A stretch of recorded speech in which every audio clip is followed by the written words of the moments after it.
আসসালামু আলাইকুম, ফাতিহাস amazing world থেকে আমি ফাতিহা বলছি। সবাই কেমন আছেন? আশা করি অনেক বেশি ভালো আছেন। আমরাও অনেক বেশি ভালো আছি। তো আজকে আমাদের বাসায় বানানো হবে খুবই ইয়াম্মি ডেলিশিয়াস পাস্তা। তো কীভাবে বানানো হচ্ছে সেটাই আপনাদের সাথে শেয়ার করব। তো এর জন্য আমরা একটি প্যানে প্রথমে পানি গরম দিয়ে দিয়েছি। এরপর আমরা এখানে পাস্তা দিয়ে দিয়েছি। পাস্তাটা সেদ্ধ হয়ে গেলে আমরা একটি ছাঁকনির মাধ্যমে পাস্তাগুলোকে ছেঁকে নিয়েছি। এরপর আমরা এখানে চিকেন নিয়ে নিয়েছি, সাথে নিয়েছি পেঁয়াজ কুচি এবং সামান্য কাঁচামরিচ কুচি। এরপর আমরা চিকেনগুলোকে সুন্দর করে ভেজে নিচ্ছি।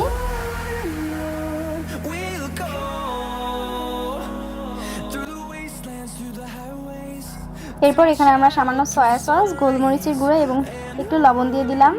দিয়ে ভালো করে নেড়ে চেড়ে নিয়ে এই তো আমাদের চিকেনটা রেডি হয়ে গিয়েছে। এখন একটা প্যানে আমরা পেঁয়াজ কুচি এবং কাঁচামরিচ কুচিগুলো দিয়ে ভালো করে লালচে করে ভেজে নিয়েছি। এরপর চিকেনগুলোও দিয়ে দিলাম। এরপর এখানে আমরা 4টা ডিম ভেঙে দিয়ে দিচ্ছি। এখন খুব ভালো করে নেড়ে চেড়ে নিতে হবে।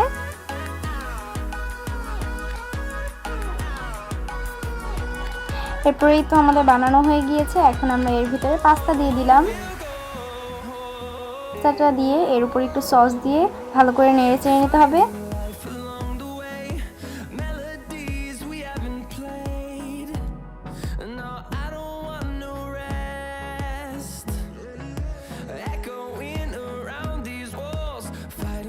তো এখানে আমরা একটু টেস্টি সল্টও দিয়ে দিয়েছি, দিয়ে খুব ভালো করে মিশিয়ে নিচ্ছি।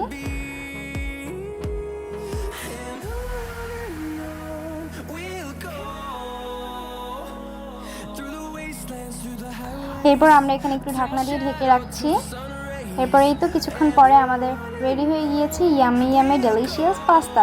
এই পর্যায়ে আমরা সামান্য একটু লবণ দিয়ে ভালো করে মিশিয়ে নিব। আপনারা কিন্তু বাসায় অবশ্যই এই পাস্তাটা ট্রাই করবেন, অনেক বেশি মজা হয়, আমার কাছে অনেক বেশি ভালো লেগেছে। তো আজকের ভিডিওটি ছিল এই পর্যন্তই। আল্লাহ হাফেজ।